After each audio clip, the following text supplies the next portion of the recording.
Autobots, roll out!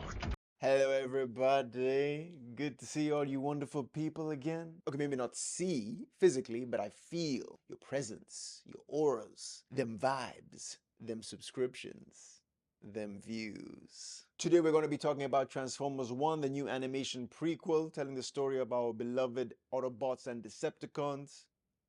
Okay, maybe not beloved Decepticons, but everyone loves a good villain, don't they? In their eyes, they see themselves as the hero.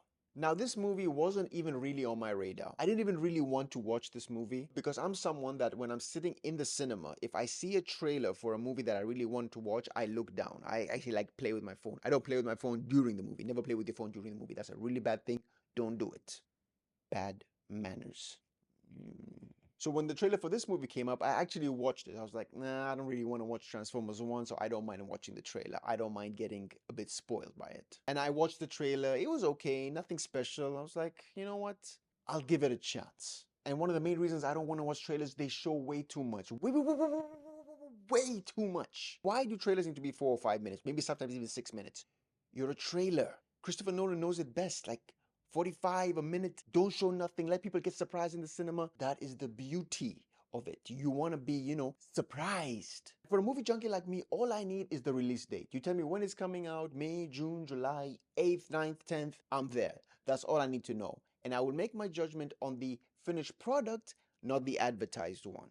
Because many a times, the trailers, sometimes people film scenes in trailers that aren't even in the movie. But again, back to the movie, back to this movie. I have to say I was actually quite surprised. I enjoyed this movie way more, way more than I actually thought I was going to, which was a big surprise and a big plus. This movie has a lot of things working for it, and one of the things that definitely is a plus for this movie is the voice cast. Chris Hemsworth voicing the titular character of Orien Pax. I had no idea that was his name before Optimus Prime. Hemsworth is a very welcome and obvious choice for someone to voice Optimus Prime, if you know what I mean. That guy has a very deep, soothing, commanding, riveting, inviting voice. Hey, you. Yes, you. Today is your day. You got this. As well as being tall, handsome, fit, and married to a Latino hottie. God bless you, brother. Blessings, blessings, I swear.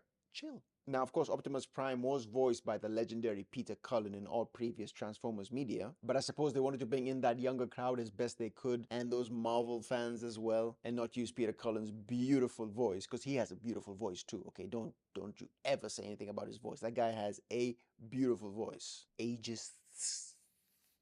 And rounding out the cast, we have Scarlett Johansson as Elita 1, Keegan-Michael Key as B127, that will later become known as Bumblebee. But if you ask him, he would rather be called Badassatron. Bro, you can't choose your own nicknames as much as you would like to. It's not gonna happen. We all want to choose our own nicknames, but we're all burdened with the ones our friends give us.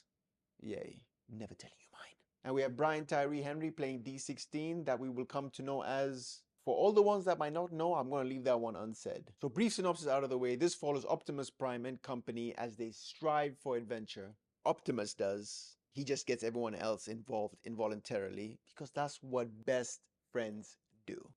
I can reminisce on that for sure. Together they go on a quest to find the matrix of leadership, and on the way uncover all sorts of truths and deceptions. Deception, disgrace. With some taking the news much better than others. And with that information, a race against time starts as they try to make their way home and help their citizens to the best of their ability. I think I summed it up pretty well. This movie was a lot of fun, but something that I didn't even really want to watch. I will acknowledge the fact that I was not bored at any minute of this runtime. The animation was beautiful to watch. Most animations are these days. Even if the movie might not be awesome, the animators always do a remarkable job. Always hit it way out of the park.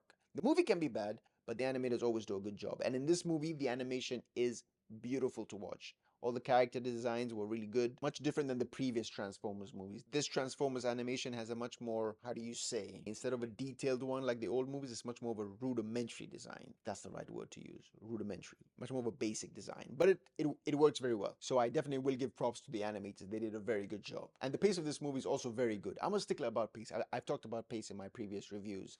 I like when a movie like this, it's a kids animation Transformers movie. You have about 1 hour 30, 1 hour 40. You want to keep the momentum going because you want to make sure that the audience, when they're watching, they're engaged for most of the runtime. And they did that very well in this movie, I have to say. And it keeps us engrossed in the movie, which adds to its positive nature. The humor, for the most part, mostly lands, maybe not gut-wrenching, inducing, like, oh my God.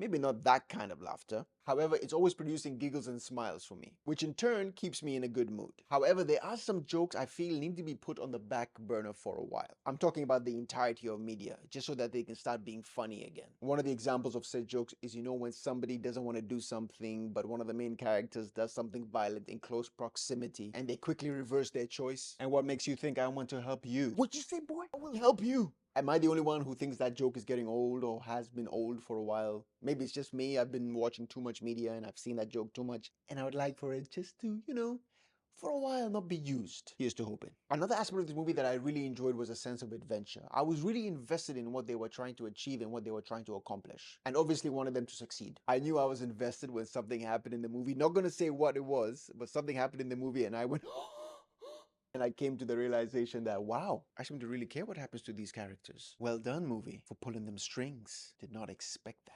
But if one is well versed in the Transformers lore, you will see some things coming a mile away. Even if all you've watched is the Michael Bay Transformers universe, the Transformerverse, Transformersverse, Transformerverse, the Transformersverse, Transformersverse. You know what I'm trying to say. So far, I have kept this a spoiler-free review. If anyone hasn't seen any trailers, just go watch the movie. My recommendation to anybody, if there's a movie you really want to watch, don't watch any trailers about it, don't watch anything about it. Go watch the movie and then make your judgment. Trust me, movies will be so much better for you. You will love them. You will find a new form of joy for them. It will enhance the experience. There are scenes in trailers that just don't need to be there. I don't know why they put such spoilerish stuff in those trailers, but I feel some people need to see them so they can go watch the movie. I don't, but if you needed to sell you on the movie, who am I to stop you? It's a free world. If I did have any negatives about the movie, it would be about one character. Once this character becomes privy to some new dissatisfying information, his whole demeanor changes very fast, very quick, very sudden, and starts to communicate every line with such disgust and malice. Everybody in the movie will go, oh my God, I can't believe this happened. And this person would go, I can't believe this happened. Without any nuance, just change from this to that. Which to me could have been done with a little more gradual, subtlety. But who knows, it would have messed with that pace that I love so much. Again, that's me nitpicking. It doesn't destroy my experience of the movie. All that being said, I would definitely give this movie animation a good rating. Something in the vicinity of 7.2 out of 10. If you're looking for something that's fun and enjoyable for the entire family, this would be an excellent choice. It deserves much more attention than it has, so show the love. Just like you're going to show the love for this channel, if you know what I mean. just putting it out there. So until then, all you beautiful people, stay safe, stay healthy, stay fit. Just like Mr. Lord of Thunder here does. Wow. Blessings, I swear, blessings. And as always, strive for peace, aim for love, and I'll see you when I see you.